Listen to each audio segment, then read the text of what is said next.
Wa minal laili, dari sebagian malam. Fatahajjat, bangun, lawan kantuk, tahajud. Usolli sunnatat tahajud raka'ataini lillahi ta'ala. Tapi kalau bisa malam jangan langsung tahajud. Salat sunat wudu dulu. Habis salat sunat wudu, salat sunat taubat. Habis salat sunat taubat, salat sunat tahajud. Habis salat sunat tahajud, salat sunat hajat. Habis salat sunat hajat, tutup dengan salat sunat witir. Habis itu berzikir 3, istighfar, salawat, la ilaha illallah, astaghfirullahalazim alladzi la ilaha illa huwal hayyul qayyum wa atubu ilaih. Salawat. Allahumma shalli ala sayyidina Muhammad wa ala ali sayyidina Muhammad. Afdaludz dzikri fa'lam annahu la ilaha illallah. Begitulah kita beribadah kepada Allah Subhanahu wa taala. Untuklah ilmu walau ke negeri Cina. Apa salahnya motivasi ulama? Dulu kita disuruh ke negeri Cina. Sekarang enggak perlu karena Cinanya udah datang sini.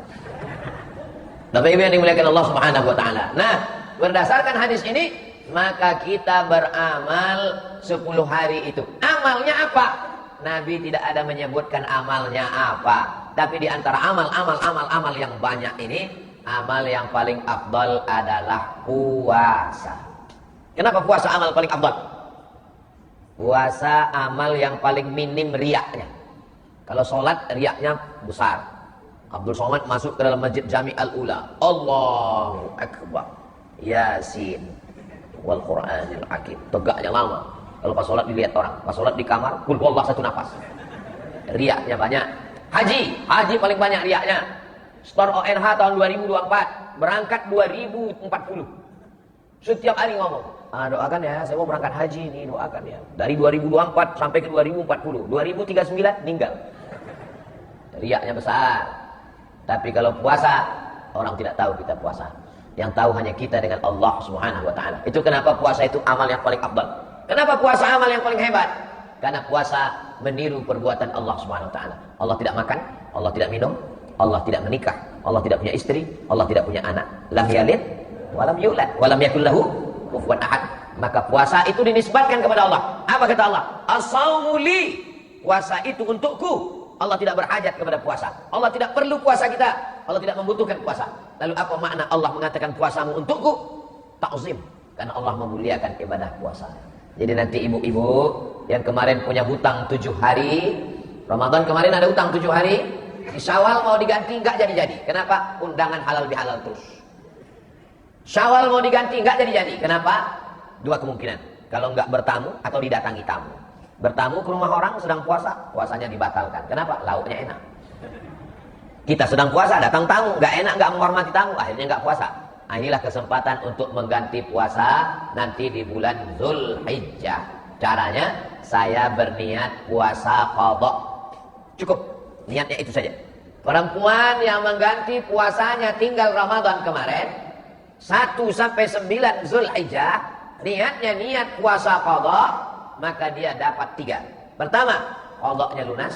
Kedua, dapat pahala puasa afdal awal Zulhijjah. Ketiga, kalau kebetulan hari Senin, dapat pahala puasa Senin. Kalau kebetulan hari Kamis, dapat pahala puasa Kamis. Pahalanya 3. Melaksanakan puasa awal Zulhijjah, jatuh pada hari Senin. Qadhanya lunas, Seninnya dapat, dan dapat pahala puasa awal bulan Zulhijjah. Ustaz Somad tadi menyebut ibu-ibu yang tinggal puasa. Betul, karena ibu tinggal 7 hari. Rupanya suaminya tinggal 17 hari. Karena suami laki-laki tidak halangan, mohon maaf. Tapi ternyata berat kerjanya, musafir, sakit, lupa mengqadha. Kesempatan di awal Zulhijjah. Mudah-mudahan panjang umur, sehat badan. Inilah amal yang paling afdal. Saya nggak bisa puasa Pak Ustaz. Kena gula akut, diabetes mellitus. Kena penyakit mah akut, usus bolong. Kena penyakit buah pinggang, na'udzubillah. Yang tidak sanggup puasa, nanti jangan bersedih, jangan berkecil hati. Banyak-banyak sholat sunnah. Pagi, sholat awal di waktu pagi, namanya sholat sunat isyraq. Insya Allah kita akan laksanakan sholat sunat isyraq. Di Balikpapan maghribnya jam berapa? 6.15. 6.15. Nanti kita jam 6.15 sholat sunat isyraq. Saya sebetulnya tahu, pura-pura nanya aja. Supaya kita ingat. Mudah cara ingatnya. Jadi kalau maghrib 6.15, nanti kita sholatnya jam 6.15. Bukan jam 6.15 maghrib nanti, jam 6.15 kan. Jam 6.15 kita sholat. Jam 6.15. Kenapa? Karena kalau kita tahu syuruk jam berapa, syuruk matahari terbit. Lewatkan 12 menit. Melihat matahari terbit lagi, nunggu matahari lewat 12 menit lagi. Kenapa tidak boleh sholat waktu matahari terbit? Karena waktu matahari terbit dipakai mereka dulu jahiliyah menyembah Lata, Uzza, Manat, Hubal, Jibti, Taghut, Naham. Ini matahari, ini bumi terbit matahari. Waktu matahari terbit mereka menyembah Lata, Uzza, Manat, Hubal, Jibti, Taghut, Naham. Makanya tidak boleh sholat ketika matahari terbit, dikhawatirkan menyerupai tasyabuh dengan perbuatan orang musyrik jahiliyah. Apa pelajaran dari sini? Pelajaran bahwa orang musyrik jahiliyah bangun pagi sebelum matahari terbit. Makanya kalau ada orang sekarang bangun jam 8, itu lebih parah dari Abu Lahab dan Abu Jahal. Nanti di akhirat ketemu kata Abu Lahab, aku aja bangun pagi gitu dia. Kau lebih parah dari aku lagi. Gitu. Kau masuk surga karena syafaat Nabi Muhammad sallallahu alaihi wasallam. Mudah cara ingatnya. Ingat maghrib jam berapa? Maghrib jam 6.15. Salat sunat Isyraq jam 6.15. Syaratnya 3. Man shalla subha fi jama'atin, salat subuhnya berjamaah di masjid. Summa qa'ada yazkurullah, duduk. Habis salat duduk. Kalau ada pengajian, dengar pengajian. Kalau tidak ada pengajian, baca Quran. Tak bisa baca Quran, zikir. Tak bisa zikir, mati aja. Tunggu. Mati itu maksudnya tidur. Duduk. Kalau duduk wudhu tidak batal Pak Ustaz. Kalau duduk tidak batal walaupun ngences dan berbunyi. Enggak batal. Dengan syarat jangan bersandar. Tapi kalau bersandar dia batal. Kenapa kalau bersandar batal? Karena orang yang tidak bersandar itu bertumpu di bawah, lubang anginnya rapat, enggak akan keluar. Tapi kalau dia bersandar, maka tidak bertumpu, terjadi kebocoran gas kecil. Dia tidak mencium, kawan pingsan. Begitu juga kalau telungkup ke depan, terbuka dia, atau ke belakang. Makanya kalau orang naik mobil, saya naik mobil dari penginapan ke masjid, tertidur saya, batal. Kenapa? Karena bersandar. Tapi kalau tidak bersandar, tak batal. Tapi kalau di mobil payah nggak bersandar, pasti bersandar. Tadi Ustaz kesini kok enggak uduk? Saya enggak tidur. Di jalan tadi saya enggak tidur. Berat juga mata saya lawan tak tidur. Sampai sini makanya sholat sunat. Sholat subuh berjamaah, duduk berzikir dengan Allah sampai terbit matahari, 3 syarat.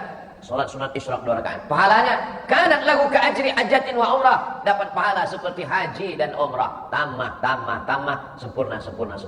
Makanya nanti kita akan sholat sunat Isyraq 2 rakaat. 6.15 kita sholat sunat Isyraq. Usolli sunnatal Isyraq raka'ataini lillahi ta'ala. Ketika Bapak Ibu semua sedang sholat sunat Isyraq, saat itulah saya pulang dari belakang. Makanya tadi kami nanya-nanya, mana jalan pulang? Mobil dulu disiapkan standby. Nah, ini sholat sunat yang pertama. Lalu sholat duha di mana Pak Ustaz? Sholat duha waktunya panjang. Dari mulai 6.15 sampai 10 menit menjelang azan zuhur. Zuhur sekarang di Balikpapan jam berapa? 12.10. 12.13. Jam 12 lewat 3, jam 12 pas, sudah mulai tidak lagi boleh sholat. Kenapa? Karena orang kafir musyrik jahiliyah beribadah 3 kali.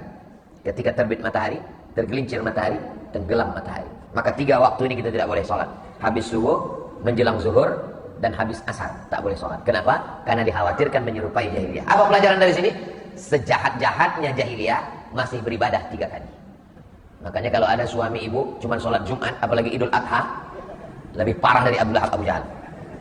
Mudah-mudahan saudara kita yang belum sholat dibukakan pintu hidayah untuk sholat. Amin ya rabbal alamin. Nah, jadi sholat duha itu bedanya dengan sholat sunat Isyraq. Kalau sholat subuhnya berjamaah di masjid, tidak keluar masjid habis sholat subuh sampai terbit matahari, namanya Isyraq. Tapi kalau sholatnya di rumah, tidak ke masjid, hari libur, tidak berzikir, habis itu dia sholat, namanya sholat duha. Jangan karena nunggu jam 9 lalu tidak sholat di rumah. Berangkat kerja jam 7 ke kantor, sampai di kantor orang ngantri panjang. Pas ditanya, kenapa kamu ngantri panjang? Pegawainya sedang sholat duha, makan duit haram. Pegawai, PNS, ASN, BUMN, pelayan masyarakat, ngurus orang banyak, sholat duha di musola. Salah, karena kamu dibayar setiap menit pakai duit rakyat, APBD, APBN. Maka sholat duhanya di rumah sebelum berangkat. Jam berapa berangkat? Jam 7, setengah 7 sudah bisa sholat duha 2 rakaat. Berangkat kerja, bismillahirrahmanirrahim, la haula wa la quwata. Ini kadang banyak juga pegawai ini izinnya ke kawan. Nanti kalau ada yang nanya, bilang kau sholat duha ya. Nah, ditanya, rupanya nyantai di warung kopi. Oh tadi katanya duha. Iya duhanya 2 rakaat, di sini 20 rakaat. Jangan bermain-main dengan ibadah kepada Allah Subhanahu wa taala. Karena setiap menit, setiap detik hembusan nafas, kita akan dituntut di hadapan Allah. La tus'alunna yauma idzin 'anin na'im. Jadi Pak Ustaz kalau jam 11 masih bisa sholat duha. 11.30 masih bisa sholat duha. 12 kurang 15 masih bisa sholat duha. Pagi, siang, agak siang sholat duha. Dari zuhur ke asar tergantung. Masuk ke dalam masjid. Idza dakhala ahadukumul masjid, kalau kamu masuk masjid fala yajlis, jangan duduk. Hatta yusolli raka'ataini, salat sunat 2 rakaat. Salat sunat tahiyatul masjid. Salat sunat isyraq, salat sunat duha, salat sunat awabin, salat sunat tahiyatul masjid. Salat sunat ada yang terikat dengan waktu, tahajud malam, tidak bisa digeser siang. Duha pagi, tidak bisa digeser petang. Tapi ada salat sunat yang tidak terikat waktu kapanpun. Salat sunat hajat. Kebetulan lagi ada hajat. Usolli sunnatal hajat raka'ataini lillahi ta'ala. Apa hajatmu? Hajat saya Pak Ustaz, biar supaya dimudahkan Allah segala urusan. Mudah-mudahan Allah memudahkan segala urusan dunia, urusan akhirat kita insyaallah. Amin ya rabbal alamin. Salat sunat. Wa minal laili, dari sebagian malam, fatahajjat, bangun, lawan kantuk, tahajud. Usolli sunnatat tahajud raka'ataini lillahi ta'ala. Tapi kalau bisa malam jangan langsung tahajud. Salat sunat wudu dulu. Habis salat sunat wudu, salat sunat taubat. Habis salat sunat taubat, salat sunat tahajud. Habis salat sunat tahajud, salat sunat hajat. Habis salat sunat hajat, tutup dengan salat sunat witir. Habis itu berzikir 3, istighfar, salawat, la ilaha illallah. Astaghfirullahalazim alladzi la ilaha illa huwal hayyul qayyum wa atubu ilaih. Salawat. Allahumma shalli ala sayyidina Muhammad wa ala ali sayyidina Muhammad. Afdalul dzikri fa'lam annahu la ilaha illallah. Begitulah kita beribadah kepada Allah Subhanahu wa taala. Mudah-mudahan kita diberikan istiqomah iman dan Islam. Hati kita yang sudah lembut ini, ya muqallibal qulub, engkau yang membolak-balikkan hati. Ketika kami sedang di masjid bersama jamaah, hati kami lembut mau beribadah. Ketika di luar masjid sendirian di tempat yang tak baik, bersama orang yang tak baik, di momen yang tak baik, di waktu yang tak baik, kita ingin selalu bersama dengan orang baik, di tempat yang baik, di momen yang baik, beramal dengan yang baik, mati dalam keadaan baik. Allahumma khtim lana bi husnil khatimah wa la taqtim alaina bi su'il khatimah. Pak Ustadz, saya tidak sanggup puasa, sholat sunat. Tidak sanggup banyak sholat sunat, banyak-banyak membaca Al-Quran. Al-Quran. Cobalah tengok tiang-tiang masjid Jami Al-Ula, Al-Qurannya banyak, rapi. Kalau dilihat dari susunannya nampaknya Qurannya jarang dibaca. Rapi Quran. Kenapa rapi Quran? Karena mau acara tabligh akbar halal bihalal Ustaz Somad, maka disusun rapi, Quran bagus. Baca Al-Quran. Fa innahu ya'ti yaumil qiyamah. Kemarin sudah khatam Quran di bulan Ramadan. Syawal jarang buka Quran. Ini momennya, Zulhijjah. Khatamkan lagi Al-Quran. 1 hari 1 juz. Kalau cuma 1 juz kecil Pak Ustaz. Kami di balik papan ini 3 juz. Juz mangga, juz melon, juz apel. Baca Al-Quran. Iqra'ul Quran. Baca Al-Quran. Fa innahu ya'ti yaumil qiyamah. Quran akan datang pada hari kiamat. Syafi'an li ashabi. Memberikan syafaat kepada orang-orang yang membaca Al-Quran. Pak Ustaz, ada orang yang ngomong ceramah katanya baca Quran kalau nggak tahu ya artinya nggak dapat pahala. Datang nenek-nenek umur 70 tahun nangis. Ustaz, saya dengar ada orang ceramah katanya kalau baca Quran nggak paham artinya nggak dapat pahala Pak Ustaz. Saya umur sudah 70 tahun baca Quran tuh nggak tahu artinya Pak Ustaz. Lalu saya bacakan ayat. Wa idza quri'al Quran, kalau ada orang baca Quran, fastami'u lahu, dengar baik-baik, wa ansitu, diam, la'allakum turhamun, kamu dapat rahmat. Ada orang baca Quran, dengar baik-baik, diam, dapat rahmat. Dengar aja dapat rahmat nih, apalagi baca. Oh gitu ya Pak Ustaz ya. Akhirnya senang ya, nggak jadi dia nangis. Kalau yang nanya 70, sesuaikan jawaban dengan orang yang datang nanya ke kita. Itu namanya fikih dakwah. Ini yang datang 70, orang sudah tidak bisa belajar lagi. Dia baca Quran, lalu nanya ke Ustaz Somad, Ustaz, kalau saya baca Quran nggak tahu pahalanya, katanya nggak tahu artinya, katanya nggak dapat pahala. Nggak dapat pahala, meninggal dia langsung. Mendengar aja baca Quran dapat pahala, apalagi membaca. Saya baca Quran tapi nggak lancar Pak Ustaz. La aqulu alif lam mim harf. Alif lam mim tidak dihitung 1 huruf. Alif 1 huruf, lam 1 huruf, mim 1 huruf. Wa likulli harfin asyru amsalihha. 1 huruf dibalas 10. Alif lam mim 30. Yasin 20. Hitungan baca Quran itu bukan per kata, per huruf.